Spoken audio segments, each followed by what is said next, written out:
जी बिस्मिल्लाहिर्रहमानिर्रहीम। मैं हूं सनाउल्लाह खान और आप देख रहे हैं मेरा वीलॉग। खबरें बड़ी इंपॉर्टेंट हैं, खासकर पीटीवी के हवाले से बड़े फैसले किए गए हैं। एमडी पीटीवी जो सेक्रेटरी इत्तलात हैं, आज उन्होंने चार्ज संभाल लिया है और मिनिस्टर की सरबराही में जो इजलास हुआ है, बहुत बड़े फैसले किए गए हैं। बड़े लोग नाराज़ भी होंगे और खुश भी होंगे, लेकिन सही फैसले किए गए हैं। जो जो कवायद के ख़िलाफ़ इक़दाम हैं, उनको किस तरह ख़त्म करने का आज फ़ैसला किया गया है, इसकी तफसीलात आपको आगाह करेंगे। इसके साथ एक सवाल आपके लिए मैं छोड़ूंगा, आज बड़ा इंटरेस्टिंग सवाल है और वो सवाल है, मैं ख़ुद भी उसका कुछ जवाब दूंगा आखिर पे आपको कि मैंने क्या कंक्लूजन निकाला है। तो आप लोगों से भी तवक्को है कि उस मामले पर आप लोग भी अपना कंक्लूजन देंगे, जो मुझे देखते हैं सुनते हैं। और वो है कि आपको पता है, गुज़श्ता चंद रोज़ कबल इस्लामाबाद में यके बाद दीगरे 24 घंटे के दौरान बैंक डकैतियाँ हुई और एक ही आदमी ने 4-5 डकैतियाँ की। और उसका अंजाम क्या हुआ है, 2 दिन पहले वो गिरफ्तार हुआ है, अब क्या अंजाम हुआ है और उस अंजाम की कहानी पूरी एक फ़िल्म की कहानी, एक ड्रामे की कहानी मालूम होती है।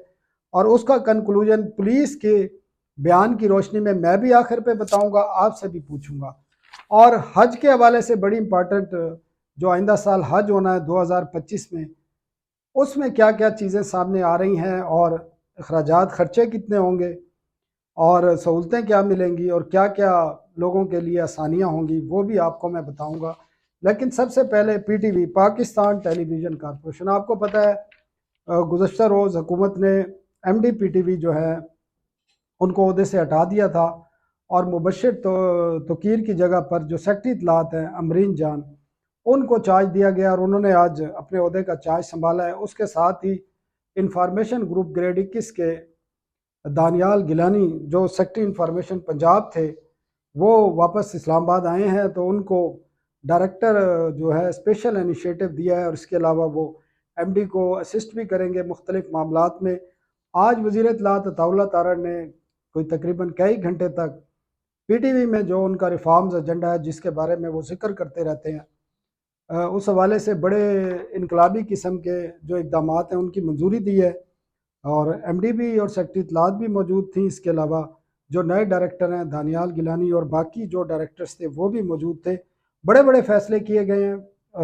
आप कह सकते हैं कि वो, एक तो आपको पता है कि गुज़श्ता चंद माह के दौरान पीटीवी में जो है रीडेजिग्नेशन के नाम पर दर्जनों तादाद आप गिनी नहीं जा सकती, बल्कि माली और ड्राइवर्स तक को भी रीडेजिग्नेट करके प्रोड्यूसर बनाया गया और बहुत सारी चीज़ें की गई।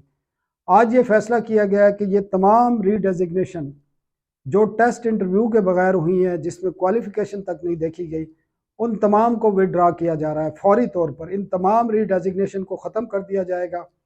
और मैं दावा नहीं करता, लेकिन इसकी सबसे पहले निशानदेही मैंने ही की थी कि जो कुछ पीटीवी में हो रहा था रीडेजिग्नेशन के नाम पर और किस तरह हुआ, उसका भी, उसमें भी जब ये इंक्वायरी होगी तो पता चलेगा कि ये क्या क्या चीज़ गुल खिलाए गए और किन्होंने किए।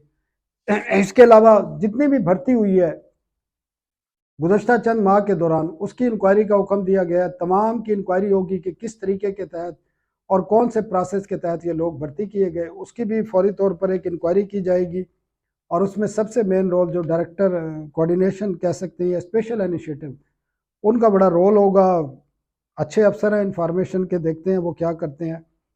इसके साथ एक और बड़ा अहम फैसला किया गया है कि तमाम जो मुलाजमीन हैं पीटीवी के, तमाम मुलाजमीन, उनकी डिग्रियों की वेरिफिकेशन कराई जाएगी और वो फौरी तौर पर अमल शुरू किया जाएगा और स्पेशल सैलरी इस हवाले से बनाया जाएगा।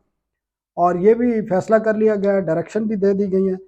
एक और फैसला जिससे बड़ी बेचैनी होती थी पीटीवी में कि जूनियर लोगों को बड़े ओहदों पर बिठाया गया है, ग्रुप 5 के, ग्रुप 7 के, और डुअल चार्जेस हैं बहुत सारे लोगों के पास। तो एक तो ये फैसला किया गया है मिनिस्टर ने और एमडी ने कि फौरी तौर पर जिन जिन लोगों के पास डुअल चार्ज हैं, 2 से ज़्यादा चार्जेस हैं, वो तमाम फौरी तौर पर कल ही से इसके आर्डर इशू शुरू हो जाएंगे। वो तमाम जो डुअल चार्जेस हैं वो वापस लिए जाएंगे, जो डैब के पास भी हैं।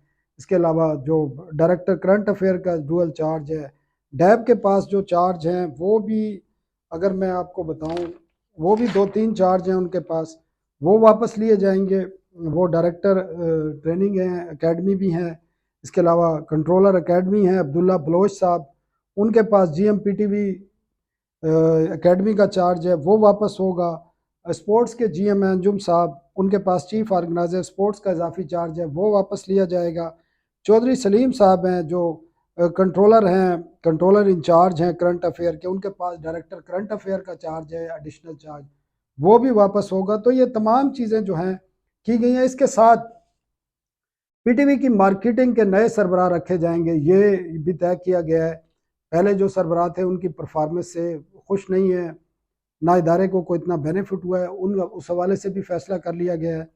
इसके साथ साथ वज़ीर इत्तलात ने और टीम ने स्पोर्ट्स की जो कारकर्दगी है, स्पोर्ट्स का जो शोबा है उसकी भी उस पर भी सख्त नाराज़गी का इज़हार किया है। और जो टारगेट बताए गए थे, जो मिनट्स दिखाए गए, उसके मुताबिक वो टारगेट पूरे नहीं किए गए और वज़ीर इत्तलात में उस पर भी सख्त बरहमी का इज़हार किया गया। और फाइनेंशियल मैटर के हवाले से भी बड़ी नाराज़गी ज़ाहिर की गई है कि फ़ाइनेंशियल मैनेजमेंट उस तरह नहीं है। और 2 दिन के अंदर अंदर जो है वज़ीर इत्तलात ने और एमडी ने जो फाइनेंशियल पोजीशन है पीटीवी की, असल मतलब है कि उसमें इस तरह की चीज़ें ना डाली जाएं जो सिर्फ कागज़ों की हद तक हों, डाटे की हद तक हों, बल्कि रियल पोजीशन मांगी है और 2 दिन का टाइम दिया है। और ये भी शायद नज़र आ रहा है कि स्पोर्ट्स का जो चैनल होगा, स्पोर्ट्स के हवाले से कि मार्केट से लोगों को हायर किया जाएगा, ख़ासकर स्पोर्ट्स के हेड की असामी के लिए, ताकि और इसी तरह मार्केटिंग जिनमें ये सिस्टम होगा कि क्योंकि स्पोर्ट्स का जो बताया गया है कि पीटीवी में स्पोर्ट्स जो चैनल है उसकी आमदन कम से कम इतनी होनी चाहिए जो पीटीवी की बिजली बिलों से आमदन है उसके बराबर ना हो, तो कम से कम उससे कम भी ज़्यादा ना हो। तो ये टारगेट भी हालांकि तय किए गए थे लेकिन कोई टारगेट पूरे नहीं हुए। हम भी दुआ करते हैं कि ये चीज़ें जो ये एजेंडा है ये पूरा हो और ये जो इस किस्म के इकदाम हैं, ख़ासकर जो लोगों को इलीगल तरीके से भर्ती किया गया, कोई अप्रूवल नहीं है या रीडेजिग्नेट किया गया बगैर किसी टेस्ट इंटरव्यू के, तो उसको भी ज़रा देखने की ज़रूरत है। तो ये बड़ी इंटरेस्टिंग खबर थी पीटीवी के हवाले से। दूसरा, आपको याद होगा कि इस्लामाबाद में चंद रोज़ कबल जो है एक ही शख्स ने ऑटोमेटिक राइफल की बुनियाद पर 2 दिन के अंदर अंदर, बल्कि 24 घंटे के अंदर अंदर 5 से 6 बैंक डकैतियाँ की और उसमें कुछ लोगों की जान भी गई, ज़ख्मी भी हुए। और 2 रोज़ कबल देखें क्या हुआ है कि वो बैंक डकैती और वैन भी, जो कैश वैन होती है, वो भी लूटी गई। वो अब 7 रोज़ के 2 रोज़ कबल मुलज़म को जो है, जो उसका ज़िम्मेदार था सरगोदा से, उसको गिरफ़्तार किया गया और असला भी पुलिस ने यह दावा किया जी असला भी बरामद कर लिया जो उसने इस्तेमाल किया। और जो पैसे जो उन्होंने बैंकों की डकैतियाँ की थी, कैश वैन लूटी थी, वो भी रिकवर कर लिया है उससे उनसे। तो ये तमाम दावे किए गए। और इसी खबर के बारे में मैं कह रहा था कि मैं आपको ये पुलिस की वो पढ़ के सुना रहा हूँ और इसके बाद मैं अपना कंक्लूजन बताऊंगा इस खबर के बारे में और आपसे भी इसका कंक्लूजन मांगूंगा। अब ये बिल्कुल जो है पुलिस की रिपोर्ट है जब उनको गिरफ्तार किया गया। इसमें ये बताया यह गया कि ये डाकू इस्लामाबाद में पिछले 4 साल से इलेक्ट्रीशियन का काम करता था। इस्लामाबाद की गलियों का वाकिफ था, मुलज़िम अनपढ़, नफ्सियाती और फिल्मों से मुतासर होता है। ये आईजी डीआईजी ऑपरेशंस हैं, उनके अल्फाज हैं। जरा उन्होंने ये भी कहा कि जी ये हाथों में दस्ताने पहनकर जो है ये कार्रवाइयाँ करता था और इनाम का भी ऐलान किया उन्होंने। इस्लामाबाद की जो पुलिस है जिन्होंने उसको गिरफ़्तार किया उनके लिए ख़तरनाक असला भी था और उन्होंने कहा मुलज़िम के हाथ में दस्ताने और जो जूते थे वो बरामद कर लिए गए हैं इनाम का। तो ये इसको अरेस्ट किया गया 2 दिन पहले। और आज हैरान कुन तौर पर जो खबर आई, जो मैं बता रहा हूँ आपसे, सवाल जो मैं करूँगा, 2 दिन पहले गिरफ़्तार किया गया, उसको मीडिया के सामने भी पेश नहीं किया गया। उनसे जो चीज़ें बरामद की गई मुबैना तौर पर वो ज़रूर मीडिया को दिखाई गई लेकिन उस शख्स को मीडिया के सामने नहीं दिखाया गया। अब इसका नाम भी बता दूं, सलमान इसका नाम था। और आज ये जनाब पुलिस की तरफ से बयान आया कि सलमान को, वो जो मुलज़िम है डकैतियों का जिसको सरगोदा से गिरफ़्तार किया गया है, आज 2 दिन बाद उसकी गिरफ़्तारी की, कि उनको कहीं पे जो है मुंतकिल किया जा रहा था, बरामदगी के लिए कहीं ले जाया जा रहा था कि पुलिस पर हमला किया गया है और उस हमले में पुलिस को तो कुछ नहीं हुआ, किसी पुलिस वाले को, ये सलमान जो है वो मारा गया है। बड़ी इंटरेस्टिंग। अब ये सुनते रहें और आपने कंक्लूजन देना है, मैंने भी देना है। बड़ी ये 2 दिन पहले गिरफ्तार हुआ, हफ्ता 10 दिन पहले उसने डकैतियां की सरगोदा से गिरफ्तार हुआ। कल डीआईजी पुलिस ने वो चीज़ें दिखाई जो उससे बरामद हुई, जूते भी उसके थे, उसने जो असला था, जो पैसे थे वो दिखाए। आज 2 दिन बाद बताया जा रहा है कि जी पुलिस कहीं उसको बरामदगी के ले जा रही थी। मोटरसाइकिल सवारों ने गोला मोड़ के करीब इस्लामाबाद में 3 उनके अफराद थे, उन्होंने अचानक पुलिस की टीम पर फायरिंग की है। ये पुलिस कह रही है बुलेट प्रूफ जैकेट पहनने की वजह से पुलिस जवान मुलजमान की फायरिंग से महफूज रहे। बड़ी इंटरेस्टिंग बात है जी, देख सुनते रहें। यह पुलिस का बयान है। मुलजमान की फायरिंग से पुलिस हिरासत में मौजूद मुलजम सलमान शदीद जख्मी हो गया। सुनते रहें जी और सर धुनते रहें। पुलिस मुलजमान को फौरी तौर पर तिब्बी इमदाद के लिए अस्पताल मुंतकिल किया गया, जहां वो जख्मों की ताब न लाते हुए दम तोड़ गया। इंटरेस्टिंग बात, जबरदस्त बात। मुलजम सलमान हालिया बैंक डकैतियों में मुलव्वस था। पुलिस टीमें फायरिंग करने वाले मुलजमान की गिरफ्तारी के लिए छापे मार रही हैं। वाह जी। अब ये आपको मैंने दोनों डीआईजी ऑपरेशन की 2 दिन पहली प्रेस कॉन्फ्रेंस सुना दी। आज जो पुलिस का बयान है कि वो मारा गया है जी, आज मारा गया है और उनको शिफ्ट किया जा रहा था। 3 लोगों ने फायरिंग की है, उसमें पुलिस वाले इसलिए बच गए कि जैकेट थी बुलेट प्रूफ उनके पास। मुलजिम जख्मी हो गया, जो जहां भाग हो गया जी। अब मेरा कंक्लूजन क्या है, मतलब मैं भी गलत भी हो सकता है, लेकिन ये 2 सरकारी बयान जो पुलिस के हैं 2 दिन पहले का और आज का, उसको पढ़ के कंक्लूजन कि कोई हमला शमला नहीं हुआ, ये बताते ही नहीं है ये चीज़ें। ये मेरा कंक्लूजन है। आप यकीन करें मैंने कोई देखा नहीं, मालूमात नहीं की, ये मैं अपना कंक्लूजन बता रहा हूँ और आपका कंक्लूजन भी है कि ये पुलिस की हिरासत में मारा गया या गिरफ्तारी के वक्त मारा गया है।